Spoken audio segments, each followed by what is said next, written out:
મૂળ તે બિહારનો વતની હતો. તેને બધા સમીર બિહારીના નામે ઓળખતા હતા. 10 વર્ષ પહેલાં તેણે બિહારમાં રહેતી રૂબી સાથે લગ્ન કર્યા. ત્યાંથી ભાગ્યો. ત્યાંથી અલગ અલગ રાજ્યોમાં ફરતો ફરતો તે ગુજરાત આવ્યો અને અમદાવાદના જુહાપુરા વિસ્તારમાં આવેલા ફતેવાડીના અહેમદી નગરમાં તે રહી રહ્યો હતો. 2 બાળકોનો પિતા હતો. એક બાળકની ઉંમર 8 વર્ષ ને એક બાળકની ઉંમર 4 વર્ષ. પણ 1 વર્ષ પહેલાં એટલે કે સપ્ટેમ્બર 2024ના રોજ અચાનક સમીર બિહારી ગાયબ થઈ ગયો. ક્યાં ગયો તેની કોઈને ખબર નહોતી. આસપડોશના લોકો ચિંતા કરી રહ્યા હતા, પણ રૂબીના ચહેરા ઉપર ચિંતાનો ભાવ નહોતો. અને આખરે મામલો પહોંચ્યો અમદાવાદ ક્રાઇમ બ્રાન્ચ સુધી અને એક એવો ઘટસ્ફોટ થયો કે પોલીસ અધિકારીઓ એમની જિંદગીમાં ન જોયું હોય એવો દિવસ તેમને જોવાનો આવ્યો. તમે જોઈ રહ્યા છો ક્રાઇમ સ્ટોરી બાય પ્રશાંત દયાળ. વિગતે વાત કરીશ એક બિહારના યુવકની કે જેની સાથે શું થયું અને અમદાવાદ ક્રાઇમ બ્રાન્ચે કેવી રીતના આ સમીર બિહારીને શોધી કાઢ્યો તેની વિગતે વાત કરીશ.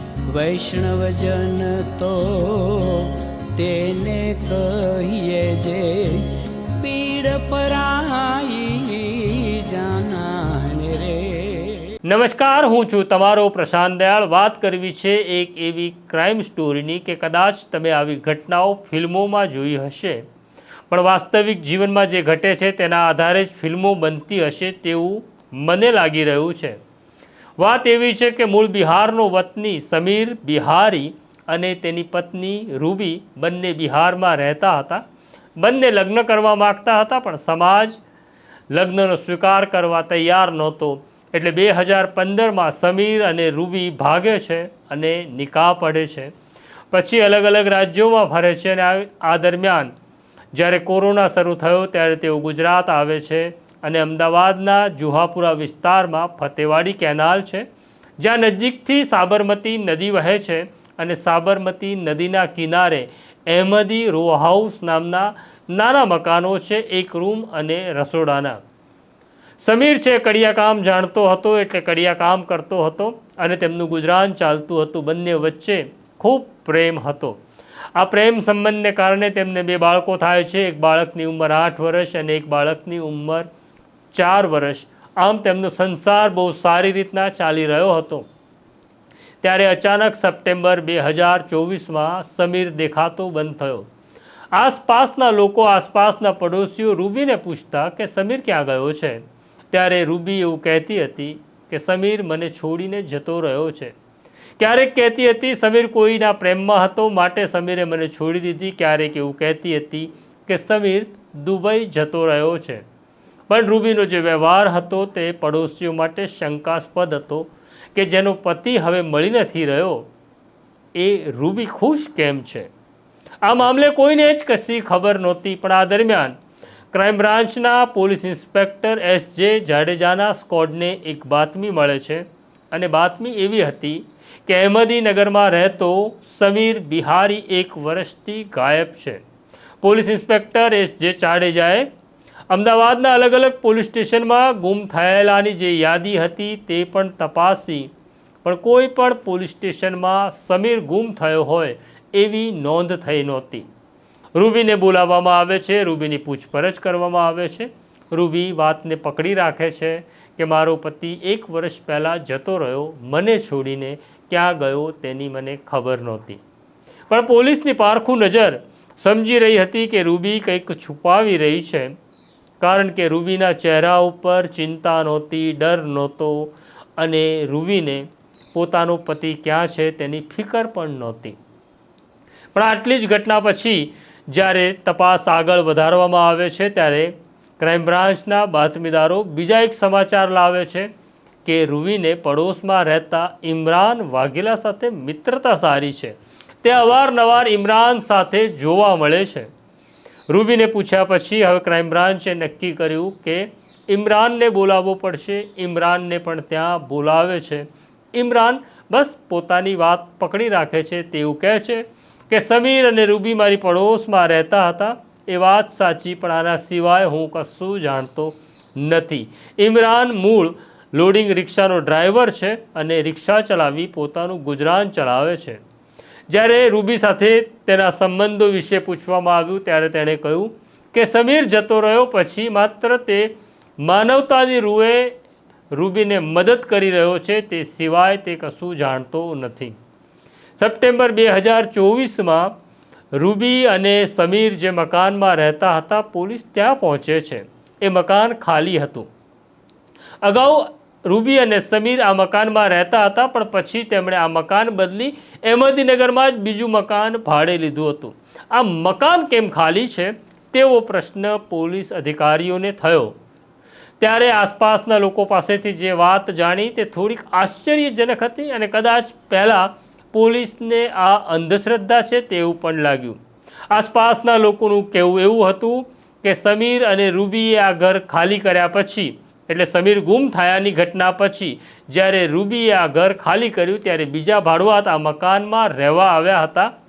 પણ કાળી ચૌદસના દિવસે આ મકાનમાં રહેનાર મકાન માલિકને કંઈક જુદો અહેસાસ થવા લાગ્યો. તેને કશું દેખાતું નહોતું, પણ અહીંયા કોઈકની હાજરી છે એવો ભાસ થતો હતો અને રાત્રે ઊંઘમાં કોઈ ગળું દબાવી રહ્યું છે એવી લાગણી થતી હતી. પોલીસ અધિકારીઓએ આખી ઘટનાને અંધશ્રદ્ધા ગણી નાખી અને તપાસ આગળ વધારી. પણ જે મકાનમાં સમીર અને રૂબી અગાઉ રહી ચૂક્યા હતા તે મકાન જોતા થોડીક શંકા ઉત્પન્ન થઈ, કારણ કે જે અહેમદી રો હાઉસ છે, એક રૂમ એક રસોડાનું મકાન, એ મકાન બહુ જર્જરિત હાલતમાં હતું, પણ રસોડું જે હતું તેની ટાઇલ્સો નવી લાગી, બદલાયેલી લાગી, પ્લેટફોર્મ નવું નક્કોર હતું. આવું કેવી રીતના બને? બસ આ જ સવાલે ફરી વખત તપાસનો દોર શરૂ થયો. ઇમરાન વાઘેલાને ફરી ક્રાઇમ બ્રાન્ચ બોલાવવામાં આવે છે, પણ આ વખતે ઇમરાન ભાંગી પડે છે અને ઇમરાન કબૂલાત કરે છે. ઇમરાનની વાત એવી હતી કે ઇમરાનની કબૂલાત એવી હતી કે સમીર અને રૂબીની પડોશમાં રહેતા રહેતા તેને રૂબી સાથે મિત્રતા થઈ ગઈ અને પછી તેમની મિત્રતા પ્રેમમાં પરિણમી. આ દરમિયાન ક્યારેક ક્યારેક એવું બનતું હતું કે સમીર રૂબીને ફટકારતો હતો, પણ ઇમરાન કંઈ બોલી શકતો નહોતો, કારણ કે ઇમરાન કાયદેસરનો તેનો કોઈ સગો થતો નહોતો. એટલે પોતાની જ પ્રેમિકાને તેનો પતિ મારે છે આ વાત તેનાથી સહન થતી નહોતી. જ્યારે એક વખત સમીર બહાર ગયો ત્યારે રૂબી અને ઇમરાન મળે છે અને નક્કી કરે છે કે જ્યાં સુધી સમીર આપણી સાથે છે ત્યાં સુધી આપણું સાથે રહેવું સંભવ નથી, એટલે સમીરનું મરવું અનિવાર્ય છે. રાતના 1 વાગી રહ્યો હતો. સમીર ઘસઘસાટ સૂઈ રહ્યો હતો ત્યારે રૂબી ઇમરાનને બોલાવે છે અને પોતાના 2 સાગરીતો સાથે ઇમરાન રૂબીના ઘરે આવે છે. તે જુએ છે કે બાળકો સૂઈ રહ્યા છે અને સમીર પણ સૂઈ રહ્યો છે. ત્યારે ઇમરાન સમીરના મોઢા ઉપર હાથ મૂકે છે અને સિફતપૂર્વક તેના ગળા ઉપર ચાકુ ચલાવે છે. તેની મુખ્ય ધોરી નસ કપાઈ જાય છે, લોહી વહે છે અને થોડી વારમાં તરફડિયા મારતો સમીર કાયમ માટે રૂબી અને ઇમરાનની જિંદગીમાંથી જતો રહે છે. પણ હવે આ લાશનો નિકાલ કેવી રીતના કરવો તેવો પ્રશ્ન આવ્યો. ત્યારે સમીરની લાશને ચાદરમાં લપેટે છે, તેને રસોડામાં લઈ જાય છે અને પ્લેટફોર્મ જે હતું, પ્લેટફોર્મ નીચેની ટાઇલ્સો કાઢી ત્યાં ખાડો ખોદવામાં આવે છે અને પછી એ જ રસોડાના પ્લેટફોર્મ નીચે તેની દફન વિધિ કરી દેવામાં આવે છે. 3-4 દિવસ પછી ત્યાં આગળ નવું પ્લેટફોર્મ બનાવી દેવામાં આવે છે, નવી ટાઇલ્સો લગાડી દેવામાં આવે છે. ખબર નહીં, પતિની હત્યા કર્યા પછી આમ તો રૂબીને શાંતિ મળવી જોઈએ, પણ એ ઘરમાં તેને બીક લાગતી હતી, કારણ કે ત્યાં તેનો પતિ દફન છે તે વાત તે જાણતી હતી.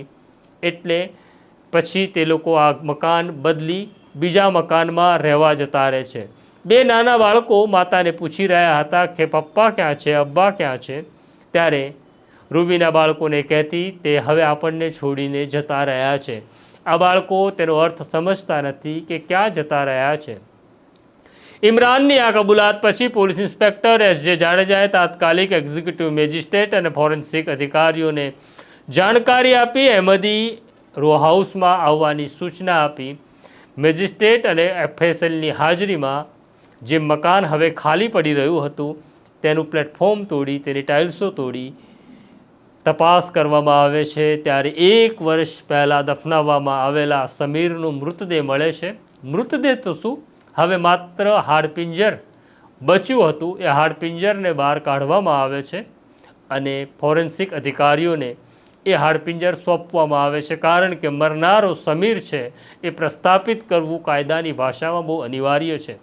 આ મામલે ક્રાઇમ બ્રાન્ચે ઇમરાન વાઘેલાની ધરપકડ કરી, રૂબીની અટકાયત કરી તપાસ ચાલી રહી છે. હજી ઇમરાનની સાથે આવેલા 2 લોકો કોણ હતા તેની પણ તપાસ ચાલી રહી છે. આમ એક જમાનો હતો જ્યારે સમીર અને રૂબી એકબીજા ઉપર મરી મીટવાની વાત કરતા હતા, પણ સમયનું ચક્ર એવું બદલાયું કે 10 વર્ષ પછી જે રૂબીના સમીરને પ્રેમ કરતી હતી એ રૂબીનાએ જ પ્રેમી સાથે મળી સમીરનો કાંટો કાઢી નાખવાનું નક્કી કર્યું. કાંટો કાઢી નાખ્યો અને પોતાના જ રસોડામાં પોતાના જ પતિને દફનાવી દીધો. મને એવું લાગે છે કે કદાચ આ પ્રેમ નહોતો, ઇમરાન સાથે થયેલો પણ પ્રેમ નહોતો. જે સ્ત્રી પોતાના પતિની હત્યા કરાવી શકે, ઇમરાનની કેવી રીતના થઈ શકે એવો પ્રશ્ન આજે કદાચ ઇમરાનને થતો હશે. તો આ છે ક્રાઇમ સ્ટોરી બાય પ્રશાંત દયાળમાં તમે સાંભળેલી આ કથા. બસ સાવચેત રહેજો, સજાગ રહેજો, કારણ કે કોણ ક્યારે દગો આપશે તે કહેવું મુશ્કેલ છે. તો આ પ્રકારની સ્ટોરી જોવા અમારી ચેનલને લાઇક અને સબસ્ક્રાઈબ કરો. અત્યારે મને મારા સાથી સોનુ સિંહને રજા આપો. નમસ્કાર.